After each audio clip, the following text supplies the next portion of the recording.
श्री परमात्मने नमः।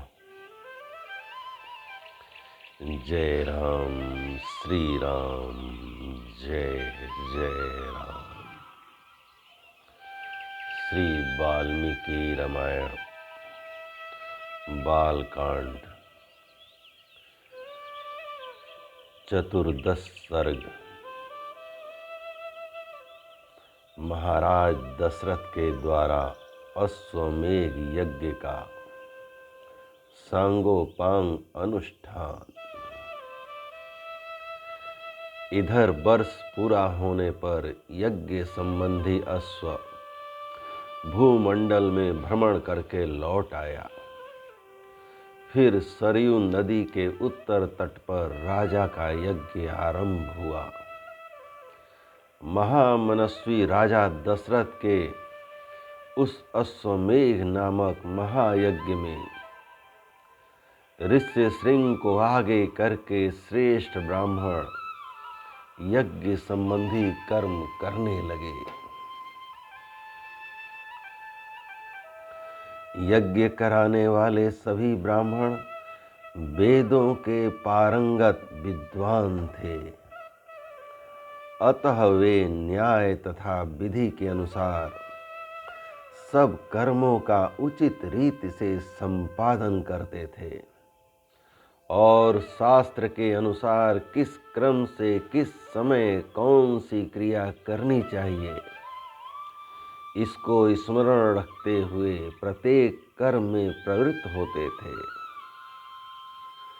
ब्राह्मणों ने प्रवज्ञ अश्वमेध के अंगभूत कर्म विशेष का शास्त्र, विधि, मीमांसा और कल्प सूत्र के अनुसार संपादन करके उपसद नामक इष्ट विशेष का भी शास्त्र के अनुसार ही अनुष्ठान किया। तत्पश्चात शास्त्रीय उपदेश से अधिक जो अतिदेशतः प्राप्त कर्म है उस सब का भी विधिवत संपादन किया। तदंतर ततत कर्मों के अंगभूत देवताओं का पूजन करके हर्ष में भरे हुए उन सभी मुनिवरों ने विधि पूर्वक प्रातः सवन आदि अर्थात प्रातः सवन, मध्य दिन सवन तथा तृतीय सवन कर्म किए। इंद्र देवताओं को विधि पूर्वक हविष्य का भाग अर्पित किया गया। पाप निवर्तक राजा सोमलता का रस निकाला गया। फिर क्रमशः मध्याह्न सवन का कार्य आरंभ हुआ। तत्पश्चात उन श्रेष्ठ ब्राह्मणों ने शास्त्र से देखभाल कर मनस्वी राजा दशरथ के तृतीय सवन कर्म का भी विधिवत संपादन किया। ऋष्यशृंग आदि महर्षियों ने वहां अभ्यास काल में सीखे गए अक्षरों से युक्त स्वर और वर्ण से संपन्न मंत्रों द्वारा इंद्र आदि श्रेष्ठ देवताओं का आह्वान किया। मधुर एवं मनोरम सामगान के लय में गाए हुए आह्वान मंत्रों द्वारा देवताओं का आह्वान करके होताओं ने उन्हें उनके योग्य हविष्य के भाग समर्पित किए। उस यज्ञ में कोई अयोग्य अथवा विपरीत आहुति नहीं पड़ी, कहीं कोई भूल नहीं हुई। अनजान में भी कोई कर्म छूटने नहीं पाया, क्योंकि वहां सारा कर्म मंत्र उच्चारण पूर्वक संपन्न होता दिखाई देता था। महर्षियों ने सब कर्म क्षेम युक्त एवं निर्विघ्न परिपूर्ण किए। यज्ञ के दिनों में कोई भी ऋत्विज थका मांदा या भूखा प्यासा नहीं दिखाई देता था। उसमें कोई भी ब्राह्मण ऐसा नहीं था जो विद्वान न हो अथवा जिसके 100 से कम शिष्य या सेवक रहे हों, उस यज्ञ में प्रतिदिन ब्राह्मण भोजन करते थे। क्षत्रिय और वैश्य भी भोजन पाते थे तथा शूद्रों को भी भोजन उपलब्ध होता था। तापस और श्रमण भी भोजन करते थे। बूढ़े, रोगी, स्त्रियां तथा बच्चे भी यथेष्ट भोजन पाते थे। भोजन इतना स्वादिष्ट होता था कि निरंतर खाते रहने पर भी किसी का मन नहीं भरता था। अन्न दो, नाना प्रकार के वस्त्र दो, अधिकारियों की ऐसी आज्ञा पाकर कार्यकर्ता लोग बारंबार वैसा ही करते थे। वहां प्रतिदिन विधिवत पके हुए अन्न के बहुत से पर्वतों जैसे ढेर दिखाई देते थे। महामनस्वी राजा दशरथ के उस यज्ञ में नाना देशों से आए हुए स्त्री पुरुष अन्न पान द्वारा भली भांत तृप्त किए गए थे। श्रेष्ठ ब्राह्मण भोजन विधिवत बनाया गया है, बहुत स्वादिष्ट है, ऐसा कहकर अन्न की प्रशंसा करते थे। भोजन करके उठे हुए लोगों के मुख से राजा सदा यही सुनते थे कि हम लोग तृप्त हो गए, आपका कल्याण हो। वस्त्र आभूषणों से अलंकृत हुए पुरुष ब्राह्मणों को भोजन परोसते थे और उन लोगों को भी जो दूसरे लोग सहायता करते थे, उन्होंने भी विशुद्ध मणिमय कुंडल धारण कर रखे थे। एक सवन समाप्त करके दूसरे सवन के आरंभ होने से पूर्व जो अवकाश मिलता था, उसमें उत्तम वक्ता और ब्राह्मण एक दूसरे को जीतने की इच्छा से बहुतेरे युक्तिवाद उपस्थित करते हुए शास्त्रार्थ करते थे। उस यज्ञ में नियुक्त हुए कर्म कुशल ब्राह्मण प्रतिदिन शास्त्र के अनुसार सब कार्यों का संपादन करते थे। राजा के उस यज्ञ में कोई भी सदस्य ऐसा नहीं था जो व्याकरण आदि 6 अंगों का ज्ञाता न हो, जिसने ब्रह्मचर्य व्रत का पालन न किया हो तथा जो बहुश्रुत न हो। वहां कोई ऐसा द्विज नहीं था जो वाद विवाद में कुशल न हो। जब यूप खड़ा करने का समय आया, तब बेल की लकड़ी के 6 यूप गाड़े गए, उतने ही खैर के यूप खड़े किए गए तथा पलाश के भी उतने ही यूप थे जो बिल्व निर्मित यूपों के साथ खड़े किए गए थे। बहेड़े के वृक्ष का एक यूप अश्वमेघ यज्ञ के लिए विहित है। देव दारू के बने हुए यूप का भी विधान है, परंतु उसकी संख्या न 1 है न 6। देवदारू 2 ही यूप विहित हैं। दोनों बाहें फैला देने पर जितनी दूरी होती है, उतनी ही दूर पर वे दोनों स्थापित किए गए थे। यज्ञ कुशल शास्त्रज्ञ ब्राह्मणों ने ही इन सब यूपों का निर्माण कराया था। उस यज्ञ की शोभा बढ़ाने के लिए उन सब में सोना जड़ा गया था। पूर्वोक्त 21 यूप 21 अरत्री 504 अंगुल ऊंचे बनाए गए थे।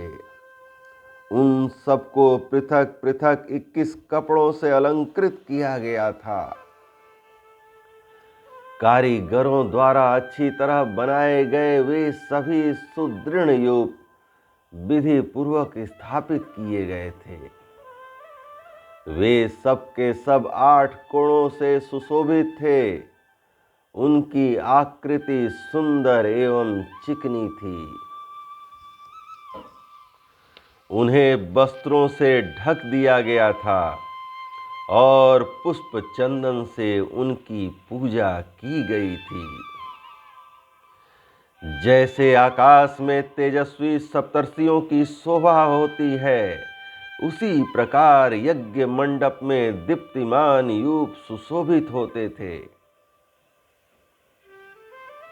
सूत्र ग्रंथों में बताए अनुसार ठीक माप से ईंटें तैयार कराई गई थीं।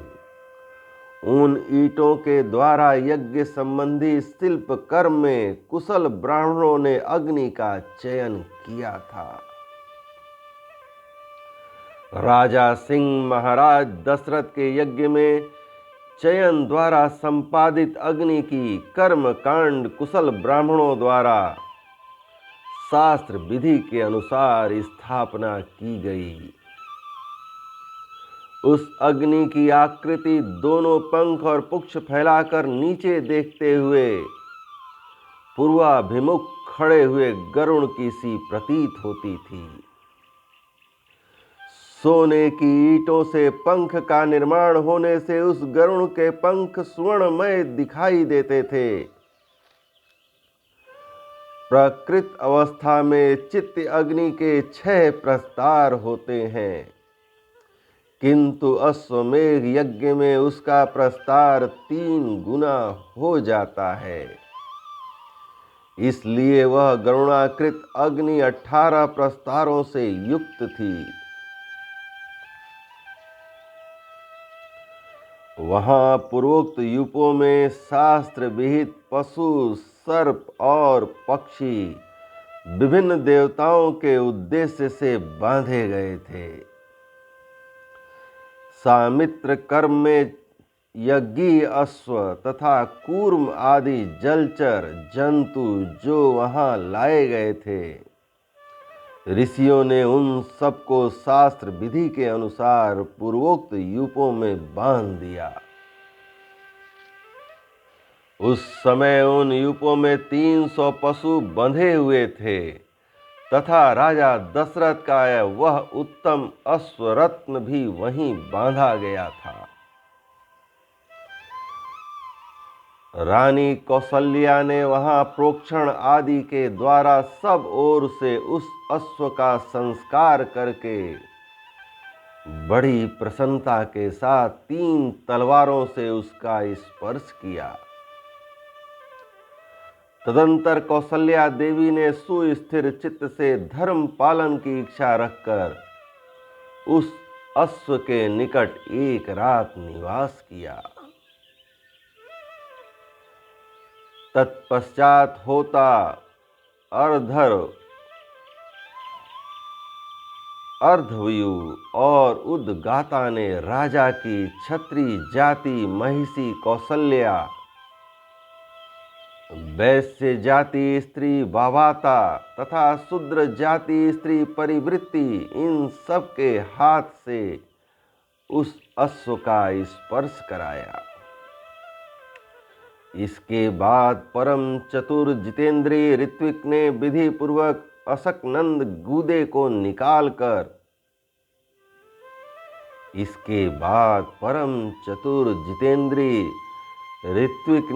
विधि पूर्वक अश्वकंद के गूदे को निकालकर शास्त्रोक्त रीति से पकाया।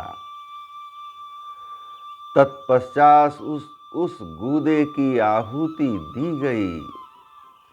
राजा दशरथ ने अपने पाप को दूर करने के लिए ठीक समय पर आकर विधि पूर्वक उसके धुएं की गंध को सूंघा। उस अश्वमेध यज्ञ के अंगभूत जो जो हवनी पदार्थ थे, उन सब को लेकर समस्त 16 ऋत्विज ब्राह्मण अग्नि में विधिवत आहुति देने लगे। अश्वमेध के अतिरिक्त अन्य यज्ञों में जो हवि दी जाती है, वह पाकर की शाखाओं में रखकर दी जाती है, परंतु अश्वमेध यज्ञ का हविष्य बेंत की चटाई में रखकर देने का नियम है। कल्पसूत्र और ब्राह्मण ग्रंथों के द्वारा अश्वमेध के 3 सवनीय दिन बनाए गए थे।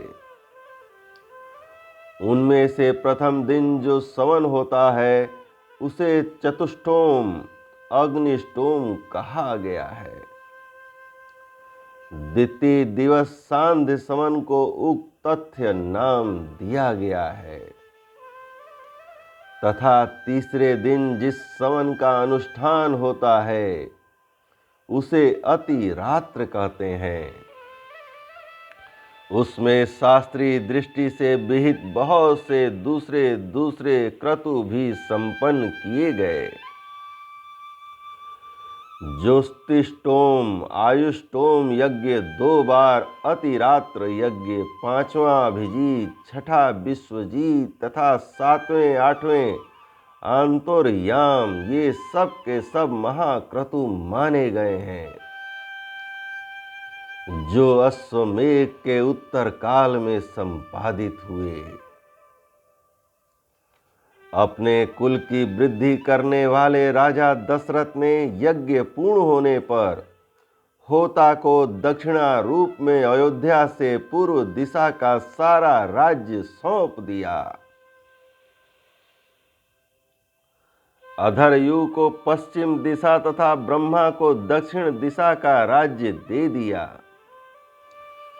इसी तरह उद्गाता को उत्तर दिशा की सारी भूमि दे दी।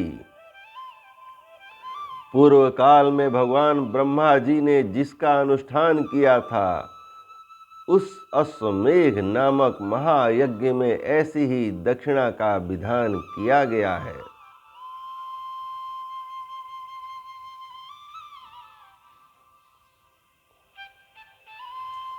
इस प्रकार विधि पूर्वक यज्ञ समाप्त करके अपने कुल की वृद्धि करने वाले पुरुष शिरोमणि राजा दशरथ ने ऋत्विजों को सारी पृथ्वी दान कर दी। यों दान देकर इक्ष्वाकु कुल नंदन श्रीमान महाराज दशरथ के हर्ष की सीमा न रही, परंतु समस्त ऋत्विज उन निष्पाप नरेश से इस प्रकार बोले, महाराज, अकेले आप ही इस संपूर्ण पृथ्वी की रक्षा करने में समर्थ हैं। हम में इसके पालन की शक्ति नहीं है, अतः भूमि से हमारा कोई प्रयोजन नहीं है। भूमिपाल हम तो सदा वेदों के स्वाध्याय में ही लगे रहते हैं। इस भूमि का पालन हमसे नहीं हो सकता, अतः आप हमें यहाँ इस भूमि का कुछ निष्क्रय अर्थात मूल्य ही दे दें। अतः आप हमें यहाँ इस भूमि का कुछ निष्क्रय अर्थात मूल्य ही दे दें। नृप श्रेष्ठ मणि रत्न सुवर्ण गौ अथवा जो भी वस्तु यहाँ उपस्थित हो वही हमें दक्षिणा रूप से दे दीजिए। इस धरती से हमें कोई प्रयोजन नहीं है। वेदों के पारगामी विद्वान ब्राह्मणों के ऐसा कहने पर राजा ने उन्हें 10 लाख गौएं प्रदान की, 10 करोड़ स्वर्ण मुद्रा तथा उससे 4 गुनी रजत मुद्रा अर्पित की। तदंतर उन दोनों महर्षियों के सहयोग से उस धन का न्याय पूर्वक बंटवारा करके वे सभी श्रेष्ठ ब्राह्मण मन ही मन बड़े प्रसन्न हुए और बोले, महाराज, इस दक्षिणा से हम लोग संतुष्ट हो गए।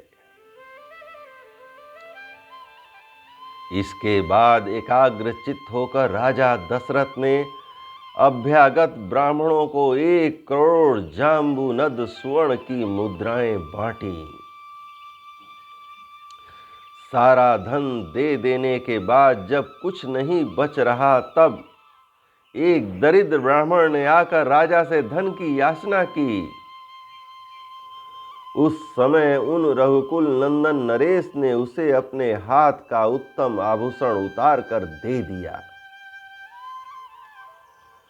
तत्पश्चात जब सभी ब्राह्मण विधिवत संतुष्ट हो गए, उस समय उन पर स्नेह रखने वाले नरेश ने उन सबको प्रणाम किया। प्रणाम करते समय उनकी सारी इंद्रियां हर्ष से विह्वल हो रही थीं। पृथ्वी पर पड़े हुए उन उदार नरवीर को ब्राह्मणों ने नाना प्रकार के आशीर्वाद दिए। तदंतर उस परम उत्तम यज्ञ का पुण्य फल पाकर राजा दशरथ के मन में बड़ी प्रसन्नता हुई। वह यज्ञ उनके सब पापों का नाश करने वाला तथा उन्हें स्वर्ग लोक में पहुंचाने वाला था। साधारण राजाओं के लिए उस यज्ञ को आदि से अंत तक पूर्ण कर लेना बहुत ही कठिन था। यज्ञ समाप्त होने पर राजा दशरथ ने ऋष्यशृंग से कहा, उत्तम व्रत का पालन करने वाले मुनीश्वर, अब जो कर्म मेरी कुल परंपरा को बढ़ाने वाला हो, उसका संपादन आपको करना चाहिए। तब द्विज श्रेष्ठ ऋष्यशृंग तथास्तु कहकर राजा से बोले, राजन, आपके 4 पुत्र होंगे जो इस कुल के भार को वहन करने में समर्थ होंगे। उनका यह मधुर वचन सुनकर मन और इंद्रियों को संयम में रखने वाले महामना महाराज दशरथ उन्हें प्रणाम करके बड़े हर्ष को प्राप्त हुए तथा उन्होंने ऋष्यशृंग को पुनः पुत्र प्राप्ति कराने वाले कर्म का अनुष्ठान करने के लिए प्रेरित किया। इस प्रकार श्री वाल्मीकि निर्मित आर्ष रामायण आदि काव्य के बाल कांड में 14वां सर्ग प्रभु श्री राम की कृपा से पूर्ण हुआ। जय राम, श्री राम, जय जय राम। जय राम, श्री राम, जय जय राम।